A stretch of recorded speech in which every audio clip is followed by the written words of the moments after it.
Hi, guys. Welcome back to another episode of Get Your Popcorn. This is our first episode back in now 2026. So, the first episode of season 2.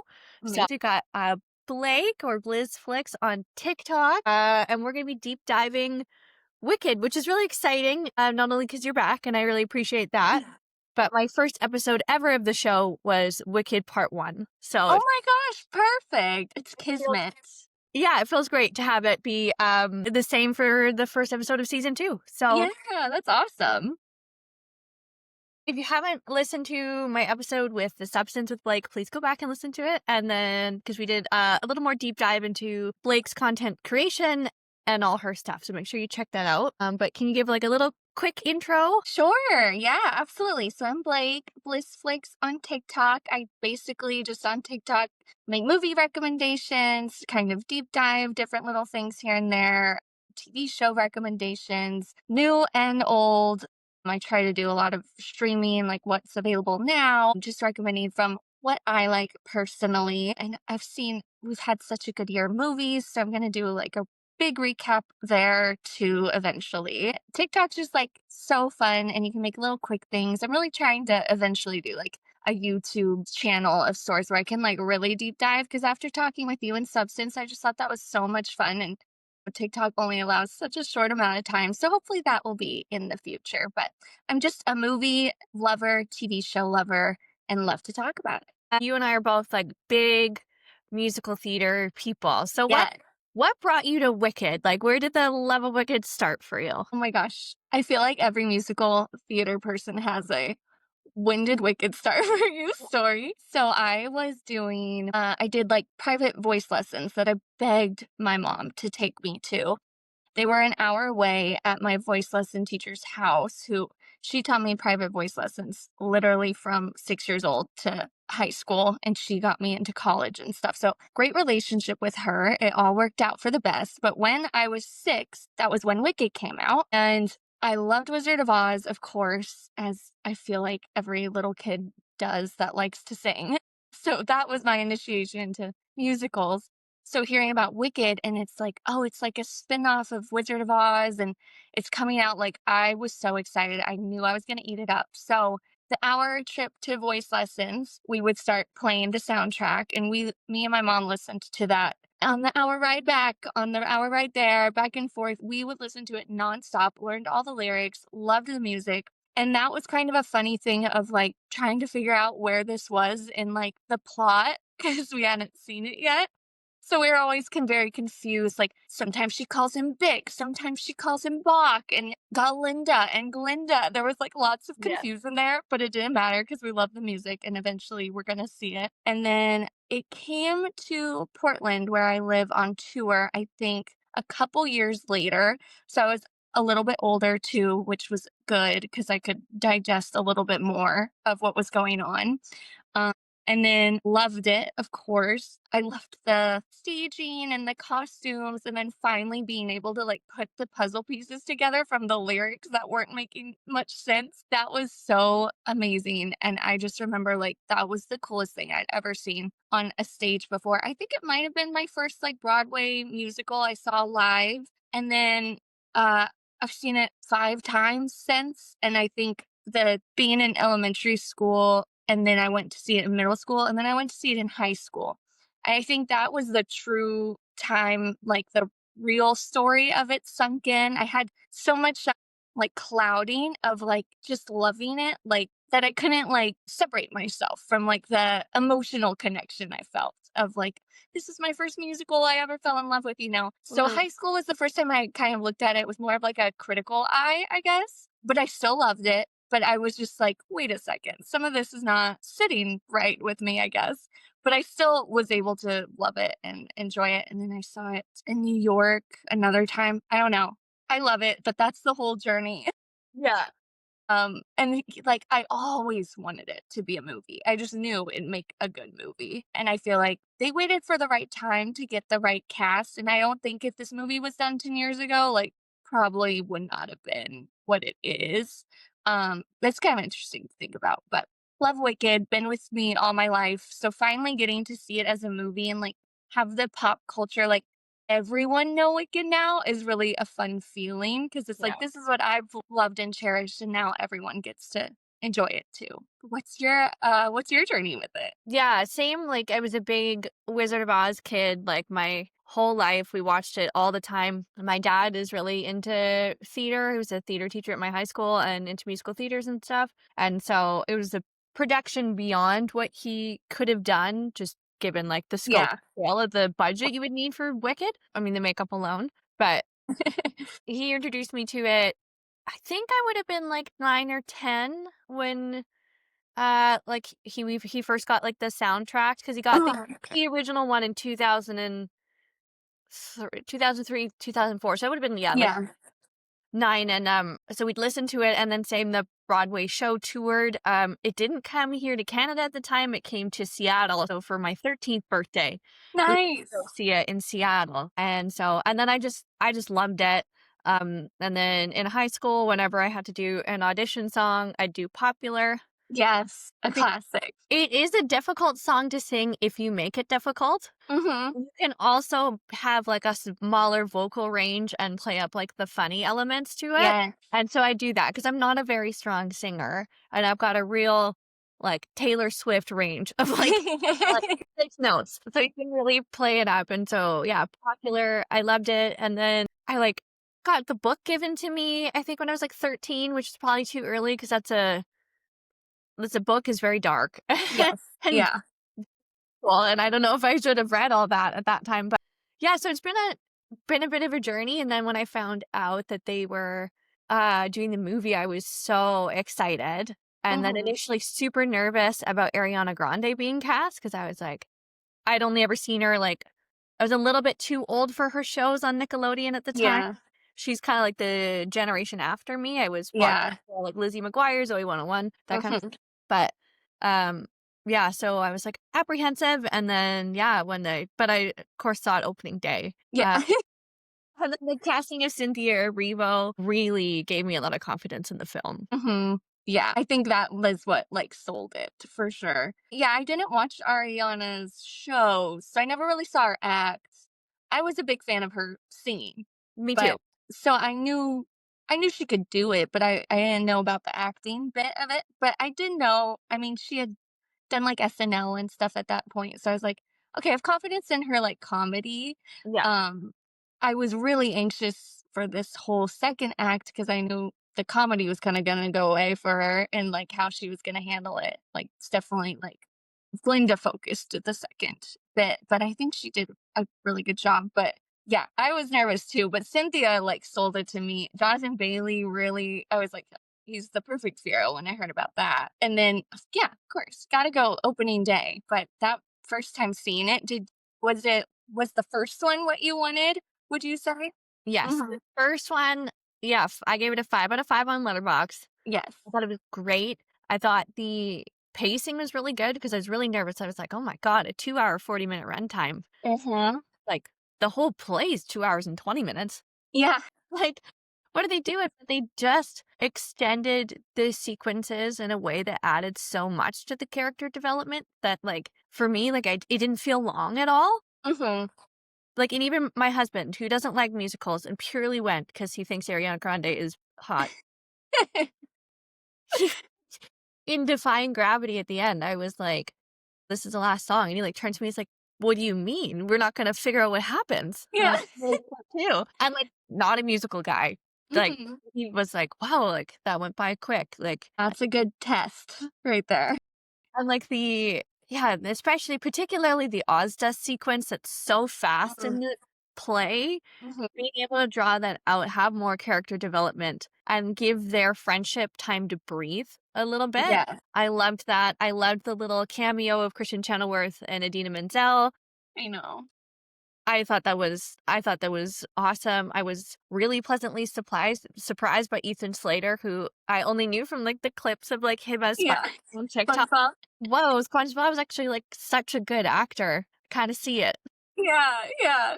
And then, of course, like, I love the Wicked press tour, especially the first one, because it is the most, like, high school theater production Yeah. ever, and everyone is so confused on their line. They're like, "Why do they act like this?" I'm like, "You clearly don't know theater kids Yeah. at all." You do not know theater kids at all. And I mean, like, this would be they always say it's like their dream role. I mean, this would be any theater kid's dream role to get in a movie. And like, I would be crying in every interview too. Like, I just would be like, I can't believe, like, it would be a pinch me moment every time it's happening. But yeah, it was such theater kid energy. And like, we got it. And it was the best. That first press tour was like perfect. It was so fun and gave us so many good moments too. And it really made everyone, like, feel again, like, the culture around it. I just loved the energy that was around that first one. Me too, and I loved, like I love when something small, like you said, like, that not small, because Wicked was huge, but Wicked is huge.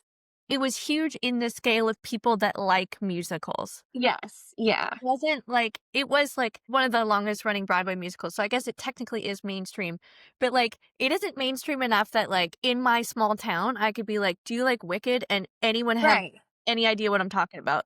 right, exactly. It's cool now to, like, have people that would have never been introduced to musical theater and, like, this way of Mhm. communicating this art form, where people kind of brush it off, to have this be such a mainstream film. Yeah. Bring people in and be like, "Yeah, like, this stuff is fucking cool. Let's not let this." Exactly. Yeah. And it's so special to get to, like, share it and everyone gets it now. But yeah, it was definitely uh I feel like people kinda know, like, Defying Gravity maybe, or Popular, but they never knew, like, anything else as far as, like, the general pop, like, everyone Yeah. knowing everything. Because even though, like, Phantom still so many people never saw that, and that was the longest running Broadway show, I feel like it definitely gets its, like, and also theater is just, like, only a certain amount of people can afford to go. So this was just a way of, like, sharing that with everyone that Yeah. you can watch at your home. So that was yeah, it's really awesome. I love that everyone gets to know it now. How do you feel about the cast? Like, we talked about Ariana Grande and Cynthia Erivo. Uh-huh. How do you feel about the supporting cast? Okay, I think Jeff is a great wizard. I do love him as the wizard. Michelle Yeoh, I love her to death. I don't know if I love her for Madame Horrible. I just there's I don't know. I think she was believable at being evil in some particular scenes, and then some I don't know, I guess I just want her more campy and, like, I don't know. I love Michelle Yeoh, though, so, like, it's not anything, but it's just like, ugh, I feel like we coulda gone with someone else. I don't know who, though. Yeah, she's a good actress. She's not very good in this movie, I didn't feel. Yeah, I don't think so either. Okay, I know we're doing live vocals here, we're not doing anything, but could we help her out a Yeah, little bit with some auto-tune? Like, it really takes you out anytime she starts singing. I'm like, "Oh god." or dub her. It's Yeah, fun. Audrey Hepburn was dubbed in My Fair Lady, yeah, and Christopher Plummer was dubbed in The Sound of Music. yeah, just get someone else. Or get somebody super like, there's so many actresses that were or, like, they could have done something fun and had, like, Indina Menzel play Madame Marvel. Yeah, that would've been cool too. I Yeah. do like that idea, or yeah, or someone like Angela Bassett's a great pick. She would be great. I just want and I want her Academy Awards so bad for her. Yeah, I know. She would be so deserving. Like, she's so good in that American Horror Story season that she's in.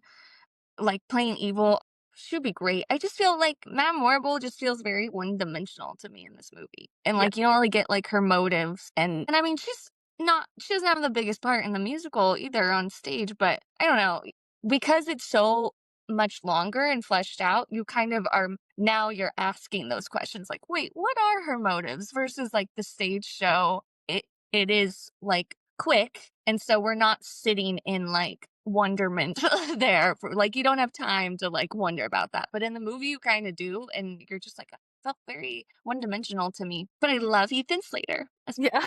and I knew we were gonna get to see him shine once he became the Tin Man in this second part, so I was really excited about that, and who else? I wish we had more Bowen in this, like, Yes. he was only in that first scene, and bless his heart, he's doing all the press for this movie. Yeah. Yeah, I wish we had more Bowen, but I think what was so funny was making such a big deal about Coleman Domingo being the lion. Yeah, it's like And one line.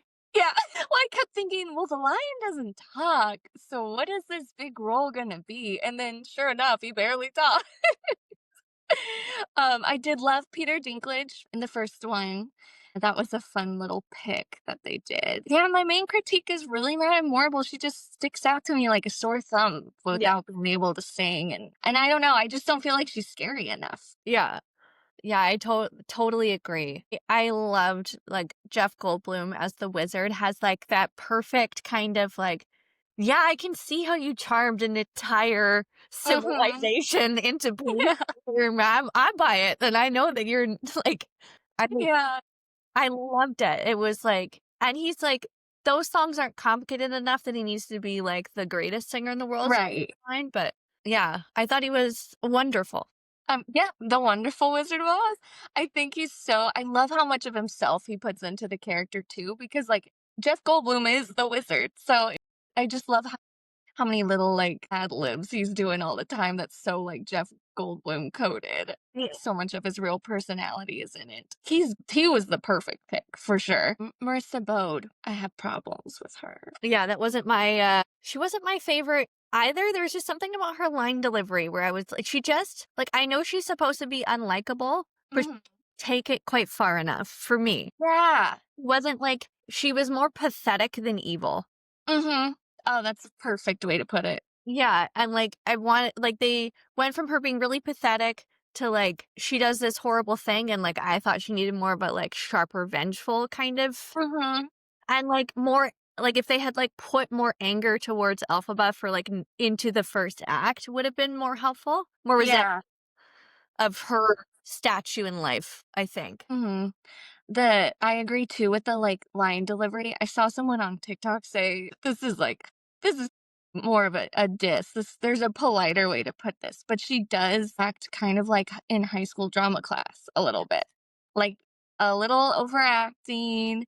It's not really, like, grounded in like, reality, I feel, and I also just was, like, so mad because I have, like, such this a connection. I've loved the Wicked Witch of the East song, and I've always been so mad that it's not on the Broadway soundtrack, and I think they never put it on there because they said like, there were too many spoilers in that because of the Tin Man Yeah. thing happening, transformation going on in that song. So, when I saw when they first announced the soundtrack with Wicked Witch of the East on there, I was like, "We're finally gonna get a recording of it."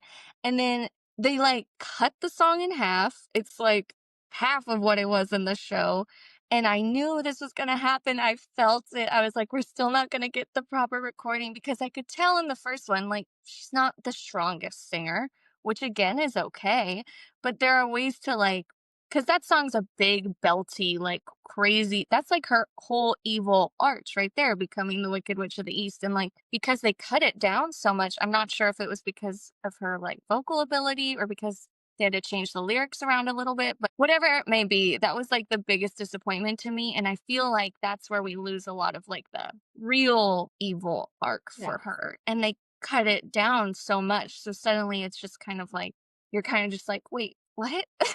Like, what just happened? It goes by way too quick, I think. It's just, and I just love that song. So that was just ugh, I couldn't believe we weren't getting it again. Yeah. What did you think of the like, overall, what did you think of how'd you feel about the second movie?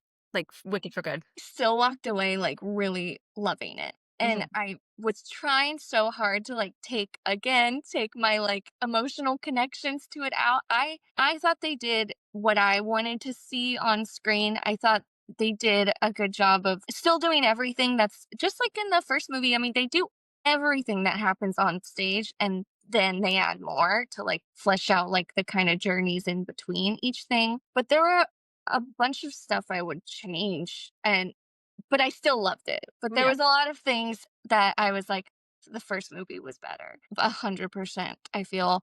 And I mean, the problem is the first act is always better. Yeah. Usually, we knew that going in, knowing the show, that the second act's a lot shorter. It doesn't have the big dance numbers. But there's a lot of like, I love As Long as You're Mine. I love No Good Deed. I love For Good. So there is still, but that's a hard, it felt just very, I kept thinking the first movie is like for everyone. Yeah. Second movie is for, like, the fans. because Yeah. it's a very different vibe. You gotta be okay, we're like years later into the future, and now we're like in the nitty-gritty emotion. And so I feel like if you hadn't just watched the first one, it was kind of like, wait, what? This is Wicked for a moment. Like it takes you a minute to get into it. And I felt like the pacing was kind of odd at times. It felt like it ended a bunch of times. Like even my boyfriend who loves Wicked as much as me, he was like, I thought that movie was gonna end like 10 times at the end. Like And the so last Lord of the Rings, you're like, "My yeah, god." just keeps going. And then, like, yeah, the pacing was just odd for me. It's weird because I'm saying all these critiques. I'm saying I loved it, but I loved it because I really just I love seeing the world on screen Yeah. finally. But, like, the 2 new songs was not feeling at all, and I felt like they didn't add anything that we didn't need. I mean, they didn't add things we needed. I felt like what they added with the backstory with Glinda was perfect, with the little Glinda kind of moment, so we didn't need Girl in the Bubble, in my opinion. I think they definitely added those songs to, like, get the Oscar nomination for original song, and that's how it felt too, and that's how, like, when the movie was happening, you could just tell these are the added songs because they just felt so different and they didn't fit into the vibe. Even though they were Stephen Schwartz songs that he wrote, they felt like, "Oh, this isn't Wicked," suddenly. It's kind of jarring. And then I know a lot of people, like, were kind of upset with, like, "Why did we need 2 parts? It seems like we could have put it in." But I don't think so because I think that first movie's perfect, and we couldn't have it would not be perfect if we had tried to throw all that other stuff in Mhm. part 2. But, yeah, I don't know, like, the more I thought about it, I feel like the more critiques I start having for it. But when I initially saw it, I loved it. And then time went on and I was like, okay, I don't like that. I don't like that. you know, I don't know. Do you feel the same like with the pacing and stuff? Yes, I didn't like it. I totally agree they needed 2 because it's such a jarring tonal shift even in the play Yes. that Yeah. I have a couple of large bones to pick with the film. One is Hmm. the runtime is too long. Hmm. It could have been like 100 minutes would have been great. Yeah. And I feel like it fell kind of they've tried so heavily to like gear it towards kids that I think Yeah. did the second half a disservice. Hmm. They wanted to keep it in that PG range, and, like, this film could have been like, if they had leaned into the darkness of the book and leaned into the darkness of the messaging of the play in that second Hmm. half and added, like it's, like, essentially, like, their body horror elements that they kept largely off screen, and Yeah. way more disturbing Hmm. than they're putting it out there as, and these scenes that I would have loved of them to expand on would have been, like, what happens to Bach in Munchkinland and, especially given what's going on right now with ICE and Yeah. leaning into this, like, targeting and propaganda elements. I Hmm. loved the beginning sequence with the animals where she sets them free. I thought that was great. Hmm. That was the only part of the movie that made me cry. I cried. Yeah. Um, I didn't like that we abandoned this animal crusade, like, halfway I through, know. and I'm like, "No, no, no, like, this is the focus," and, like, and, like, my biggest thing and, problem with the film is at the end when the grimoire opens for Glinda, and I was like, "No!" The message of the film is the play is, if you are a bootlicker to the administration and fuck over your friends, Mhm. 'cause you want power, you deserve to live with the consequences of your decisions. Not and then it all works out. Yeah. And what a weird big I feel like that's the kidified effect. Like Yeah. everyone lives happily ever after, and Glinda's gonna be magical and take over Oz. And well, that just completely changes everything. And I think that that's where everyone has a problem with because it's like, well, what did she do to deserve this? Because she still has tons of stuff to work on, and that's what like in the show because that doesn't happen. You get that Yeah. vibe more and get that feel. And it's just too bad. At first I read it as like what's opening because like the way it was shot, this is like upon very first time seeing it. Elphaba is kind of like looking up when Glinda's singing that because I knew you part. Yeah. And I thought at first I took it as, oh, that's Elphaba saying like she's alive and well and like she doesn't need to think she's dead. And then I'm realizing, oh wait, it's opening for her because she's like getting magical powers suddenly and is gonna be able to like cast these spells and read the grimoire. It just felt so weird. I don't know why they did that other than to make it like tie it up with the pretty bow at the very end. But that was really frustrating. I didn't like that at all. And yeah, I don't know. It just ruins the whole message. And I Yeah, feel like that's what everyone's saying. Like, that's the big critique. Why'd you do that? But I guess it's just to have a happy ending, but that's not Wicked, yeah. right? Hmm. And it is such a at a time with what's going on in the world right now, like movies like and stuff like Wicked, where it like very clearly lays out why Galinda is problematic. Mhm. Why this sort of like essentially like I put her under the umbrella of like white feminism. Like I will only intervene in this if it affects me personally, if it is Mhm. my fiance or my friend. Right. Didn't care when it was just happening around me. I didn't care to make, when it's Mhm. my teacher, I didn't care. But now that my fiance's left me, I care. So to undermine that message at a time like this, you're like, no, like if you Right. market this to kids, give them the message. Mhm. Gotta stand up no matter what. Yeah. Just because if you don't stand up and say something but you're not evil and you're just complicit, like that's still bad. That's still wicked. Right, right. She's not changed for good. Yeah. She's got so much to work on. And then in this ending, it's like she's getting rewarded for ignoring all these problems that are going on. It's so, yeah. And when they blatantly are saying, like, I mean, everything's such a metaphor for everything. We've got the wizard silencing the animals, we have Nessa Rose trapping the munchkins, and all of that is so clear, like, oh, this is what they're trying to say. It's like so obvious, but then they like all tie it up all neat and they don't expand on like the important messaging of this. And in a time like you're saying, when we have all of this going on around us and it's so perfectly timed politically, we should dive into that instead of like we're just making this wedding scene longer. And that's the use of the time, there. I just think that's how you said the first one, it was so much longer but it went by so much faster, and the parts they decided to draw out were not the important parts in the second half. Yeah. And that's a disappointment and a disservice to the story, like you're saying.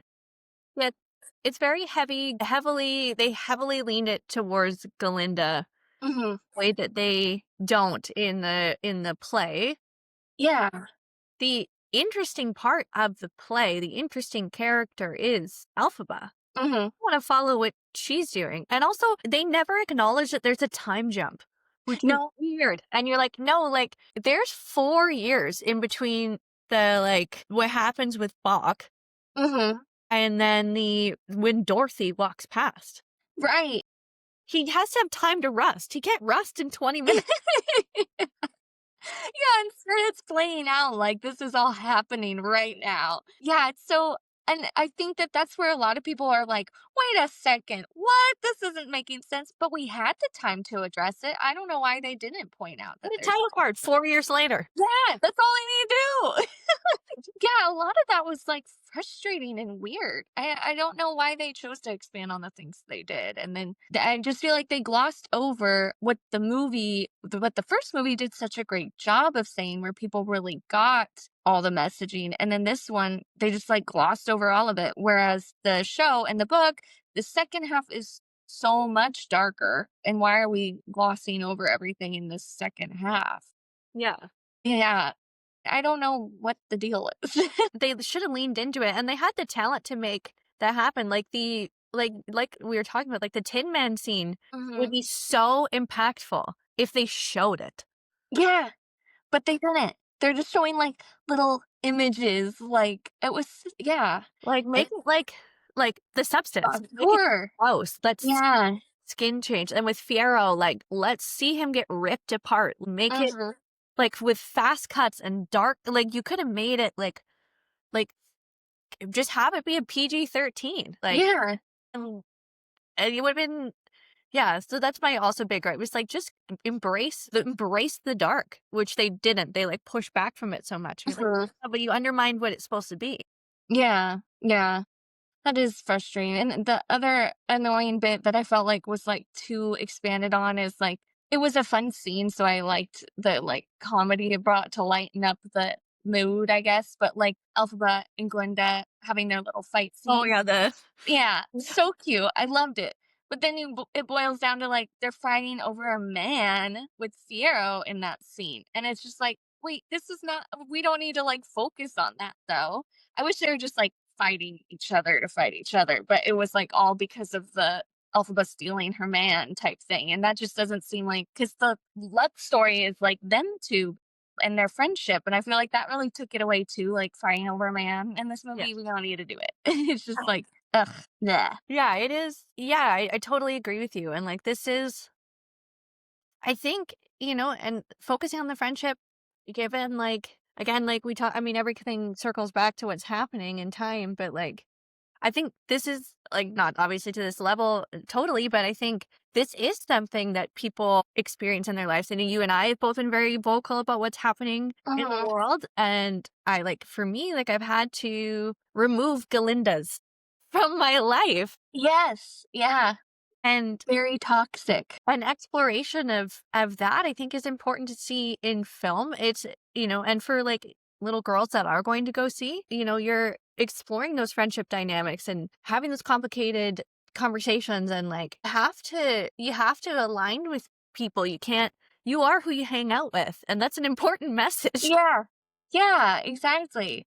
The people you surround yourself with, and Elphaba wouldn't that's not Elphaba. Yeah. And I also think, like, like, it's what gets missed a lot in this movie is, like, so much of their stuff is, like, separate, like, they're both separate on their own, and then suddenly they're singing for good at the very end about how much they've changed each other. We didn't even see them together all that much in this movie. Hmm. And I feel like that also gets very disjointed. And how can Glenda really change if she's not around Elphaba? Because it seems like Elphaba is like the only one kind of showing her the other side of things and how to view things. And they're not even together. And that was weird. I know they don't have much time together, but on the stage version, but I thought that's where they could expand more. And so that's yeah, it's like, how can she and here we are putting Glinda up on the pedestal, and, like, she's the one that kind of wins at the end. Of course, she doesn't win because all her 2 loves are gone forever, and she thinks they're dead, but that doesn't mean she gets to, like, rule over Oz now, and she's learned all her lessons and is a Yeah. changed person. Because how did she change? Like, 5 minutes ago in the movie, she's fighting over Fiyero. It's so weird. I don't know, I feel like they really missed the opportunity to expand on a lot of those elements, Yeah. which is disappointing. Yeah. I will like go back to circle back to what I did like Mhm. man, like I don't think I ever want to hear anybody sing Wicked songs again other than No, Sierra Revo. so true. That No Good Deed. I don't want to hear another person sing that I song know. again. They better not I even though I don't like the second one, they better not remake this movie. Yeah. I mean, she was meant for these songs, and finally, like, getting to see, like, oh, I loved getting to see, I was like, "No Good Deed, this is how it's meant to be." She's supposed to be, like, flying through her witch's castle, and, like, that was perfect. And, yeah, I mean, who poor Idina Menzel, like, I'm never gonna listen to her version ever again. Yeah, it just blew me away. Like Mhm. just Chills. chills, like, just oh my god, and she's such a good actress, and, like, even though I felt like the script and, like, the pacing and stuff, like, she still gave, like, one hell of a performance. Like, she Definitely. my god, one of the greats. Mhm. She's legendary now, I mean, this is I want her to win an O I want her to I do EGOT. too. She can use Yeah. it this year. She could do it. She will do it. And if it's not for this, it'll be for something. I mean, there's no way she doesn't do this for forever. She's meant to be singing for us. I definitely think for Oscars this year, I think they had such a better chance last year. I think they're gonna I get know. I I don't think think they're gonna this is win. they're not. I think they I win know the they have yeah. like I Frankenstein. think they missed their chance with the first one for sure. Yeah. If anything, like they might get maybe they get like cinematography or costume, but I don't think like the main people are gonna get anything, which is Wow. unfortunate. I think Frankenstein or Sinners is gonna scoop a lot of the technical categories too. Yeah, definitely for like makeup too, and it was just such a good year for movies. It's just like it's too bad they They had blew it it. last year. They should have gotten it then if they were gonna get it. Yeah, I didn't I was still wanted Mikey Madison to win last year for Best Actress, but I was like, I wanted Ariana Grande to win so I bad. She's a know. pretty actress. I know. It's too bad. I mean, because this one, Ari really gets to like act a whole lot more. And like we said, it's so Glinda focused. But I mean, it's just too bad. This isn't going to be the one. We just have too many competitors. Yeah, it's pretty. Yeah, it'll be a pretty tough year. So this has just been a great year for movies. I Just know. so It good. literally has. I was listening to a podcast and they were saying how last year was so much better with movies. And I was like, were we watching the same movies this year? Like, this year was just like hit after hit for me. I loved so many. Yeah, last year was really good too. I had a couple of back to back. I think because Wicked and Nosferatu came out so close together. Hmm. Wicked, Nosferatu, and Nora Yeah, Clave like really close together. right. Where this year I just didn't go out to the movies as much, it was a little more spread out, but I thought it was great. Like Sinners was kind of my kickoff to the year when I started, and that blew me away. Like that's my Yeah, film of the decade. That film, 100%. oh fucking good, and a musical too. Yep. Yep. And I hope see, like, also, why did they bother with these original songs? Because they won't win against the Sinners song that's gonna I get lied to nominated. you. No, Yeah. I mean, that song is so good and or last silly time, wicked. son. Oh my god. Oh, so good. Yeah. Yeah, it was so good. And then we had like even fun like legacy sequels I thought were like really good this year. Like I thought Freakier Friday was great. I Yeah, that was so see that. cute. I was like, this is really fun. Like my life changed. Like I feel hit all the things. It was genuinely really funny. It had a nice Mhm. story. It was like, yeah, there's been a bunch of stuff this year. The couple good documentaries. That John Candy one made me cry my eyes out. I finally watched that. That was so good and yeah, crying the whole time, basically. Yeah. That was so good. And God, we had so many. I'm gonna have a tough time picking like a top 10 at all. It's gonna be hard. Yeah, Even there's just like the fun ones, like F1 was fun. Just a bunch of fun movies in there. yeah. Yeah, I'm definitely like I know they won't, but I want Sinners just to sweep. It would be awesome. Battle After Another was great too, but I Yeah. Sinners is just It's top tier. It's gonna be definitely the movie of the decade. I don't know what else. Nothing I've ever seen like I've never seen anything like it. It was so good. Such a fun surprise too. At like the start of the year, we're just kind of thinking, "Oh, this will be good." And it was so good. That was just mind-blowing. yeah, I was like because I saw it was advertised during Nosferatu, but it was pretty Yeah. much just the like opening church kind of sequence and then the machine gun. And I was like, this Mhm. is fucking stupid. I don't want to go see that. And then it said directed by Ryan Coogler. And I said, well, I'm going. Yeah. Let me give this a shot. Excuse me. I didn't realize it was Ryan Coogler. I'll be there.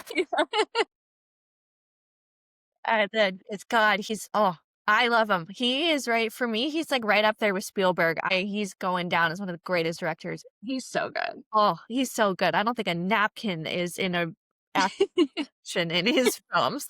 We love that he like I love that he has women as a big part of his set and Yeah.